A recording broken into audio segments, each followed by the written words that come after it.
नमस्कार, आप देख रहे हैं जी बिजनेस। मैं हूं स्वाति रायना। 2 घंटे में मुंबई से अहमदाबाद, ये सपना हकीकत बनने ही वाला है। दूरियां खत्म होंगी और बिजनेस को बुलेट रफ्तार मिलेगी।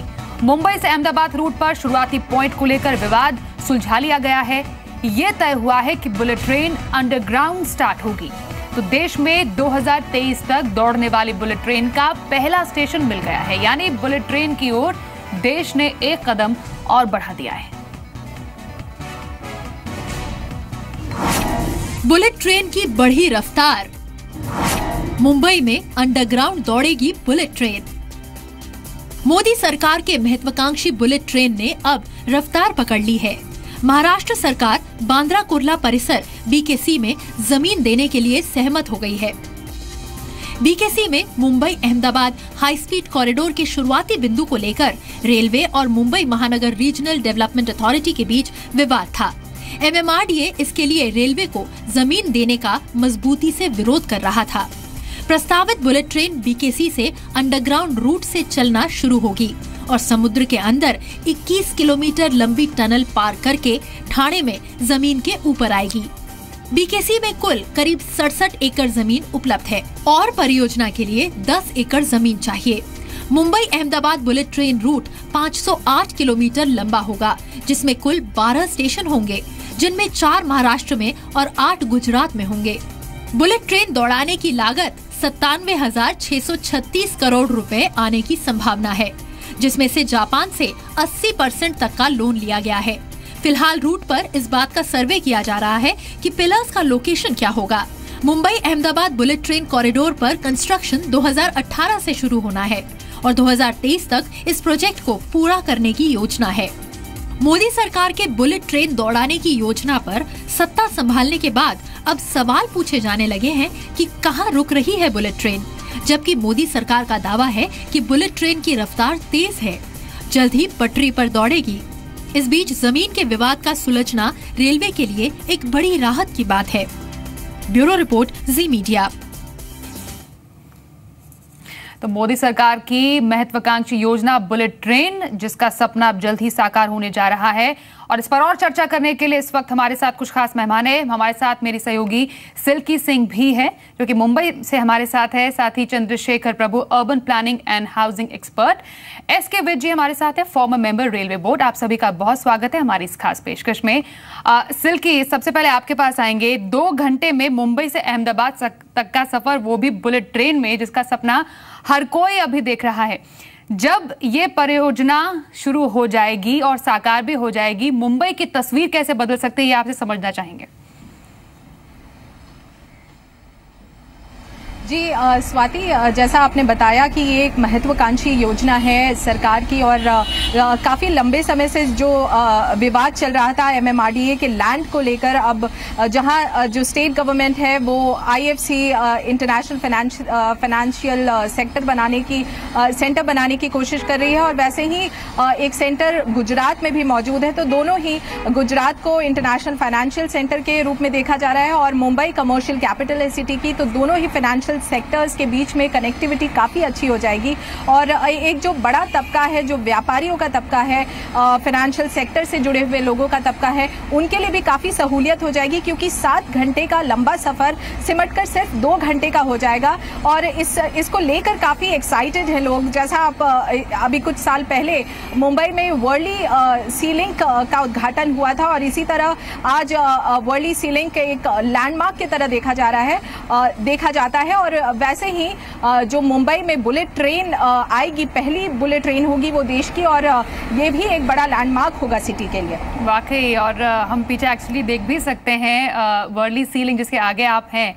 इनफैक्ट ऐसी ही एक और कह सकते हैं कि लैंडमार्क बुलेट ट्रेन की शुरुआत जो मुंबई से होगी अहमदाबाद तक, सिर्फ दूरी घटकर 2 घंटे हो जाएगी। इसके कुछ और पहलुओं में बात करते हैं। इसकी विजय हमारे साथ हैं। सर, ये समझना आपसे चाहेंगे, मुंबई से अहमदाबाद बुलेट ट्रेन 508 किलोमीटर लंबा होगा, 12 स्टेशन है और समुद्र के अंदर खासतौर पर 21 किलोमीटर टनल होगी, जिसको पार करके ठाणे में जमीन के ऊपर आ जाएगी। रेलवे जापान के जितनी भी टेक्नोलॉजी उसके सहयोग से बनाएगा, कैसे पॉसिबल होगा? इसका जो एक पूरा इंफ्रास्ट्रक्चर है, जो तैयारी है, उसको किस तरीके से शुरुआत किया जाएगा?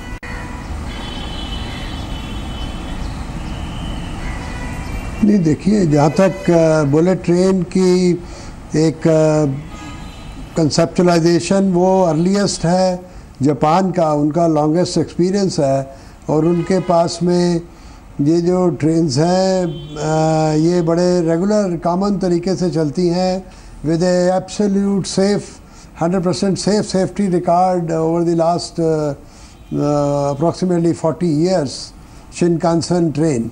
तो बाकी जहाँ तक टनल बनाने की बात है, ये चीज़ें तो बड़ी कॉमन है। इंग्लिश चैनल टनल है जिसके थ्रू ये यूरोस्टार ट्रेन चलती है। तो ये टेक्नोलॉजीज तो वर्ल्ड वाइड काफ़ी जगह पर अवेलेबल हैं।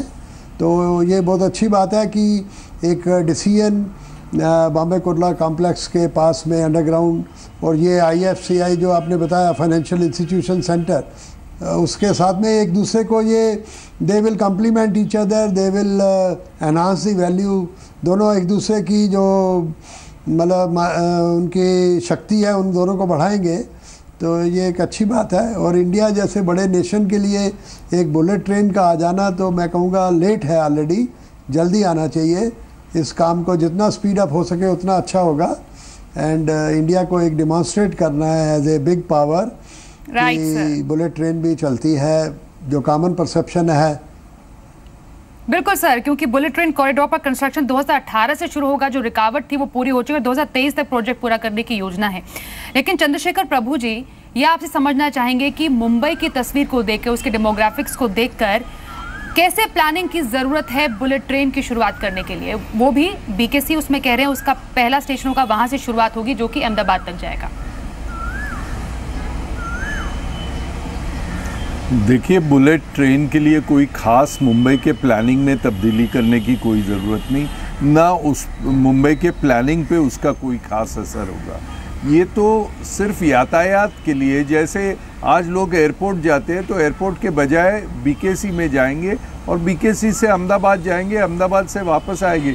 उसके हिसाब से मुंबई के अर्बन प्लान या टाउन प्लानिंग में कोई बहुत ज़्यादा तब्दीली करने की ज़रूरत नहीं है। सिर्फ जो अंडरग्राउंड पे जहाँ पे वो ज़मीन दी हुई है या देने की बात हो रही है, उसके ऊपर क्या आना चाहिए, इसके बारे में कुछ बहस होगी। और मैं समझता हूँ BKC को भी इंटरनेशनल कमर्शियल सेंटर बनाने की महाराष्ट्र सरकार की सोच है।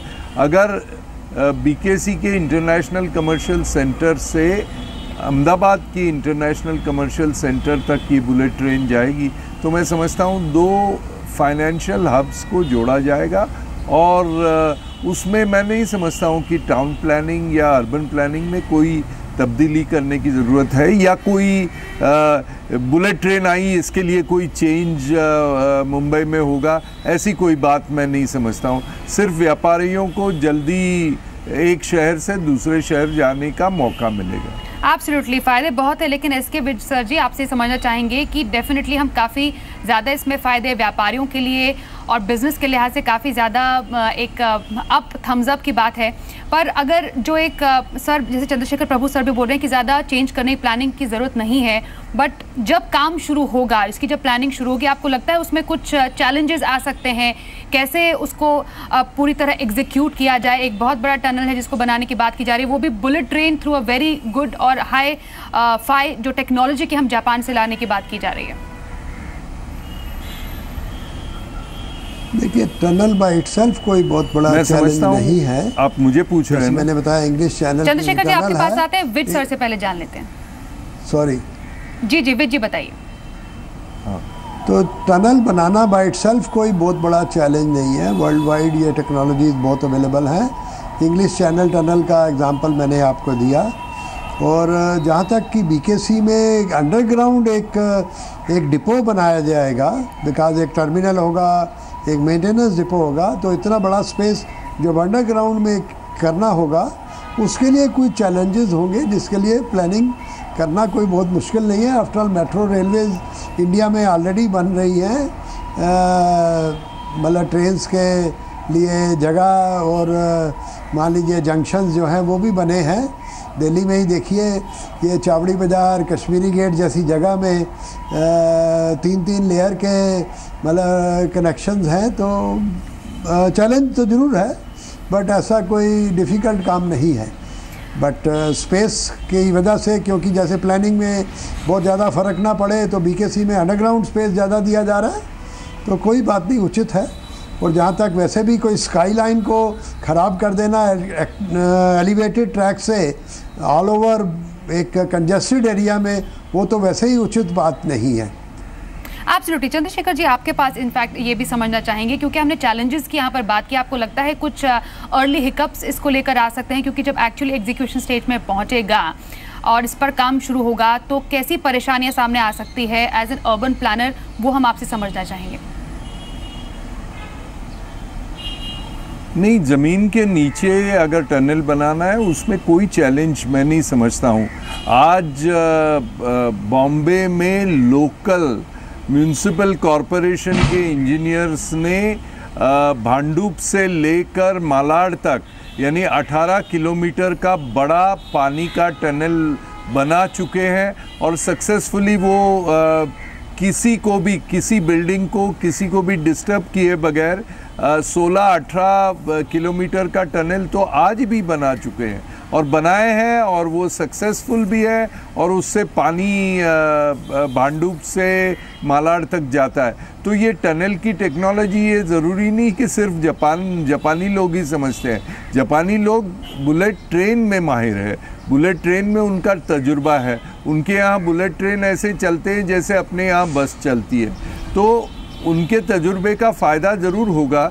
लेकिन ज़मीन के नीचे, अगर समुंदर के अंदर और ज़मीन के नीचे ये टनल बनेगी तो मैं नहीं समझता हूँ कि किसी को उसमें तकलीफ़ भी होगी, किसी को मालूम भी नहीं पड़ेगा नीचे से जो काम जब होगा। तो मैं नहीं समझता हूँ कि इसकी वजह से कोई ख़ास चैलेंज होगी। तो मुंबई के लिए जो सौगात मिलने जा रही है, और 2023 तक जब ये प्रोजेक्ट पूरा हो जाएगा तो वाकई बुलेट ट्रेन का जो पहला जो कह सकते हैं स्टेशन, उसके तौर पर मुंबई ज़रूर जाना चाहिए।